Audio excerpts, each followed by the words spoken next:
Breaking news breaking news breaking news দর্শক বন্ধুরা, এখন হবে অন্তর্বর্তীকালে সরকারের বিপরীতে ইন্টারন্যাশনাল খেলা।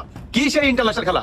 12 ঘন্টার আলটিমেটাম দিলেন ডক্টর ইউনূসকে। 12 ঘন্টার ভিতরে এদেরকে পদত্যাগ করতে হবে, না হলে আবু সাইদকে নিয়ে চাঞ্চল্যকর একটা ভিডিও সামনে এসেছে।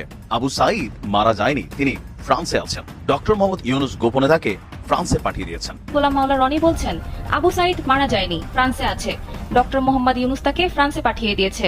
আবু সাইদকে যে গুলি করা হয়েছে, এখানে কি কেউ দেখেছেন বা কেউ বলতে পারবে যে গুলি লেগেছে, আবু সাইদের এখান থেকে রক্ত পড়েছে, রক্তকরণ হচ্ছে, এরকম কোন সিনারিও কেউ দেখেছেন?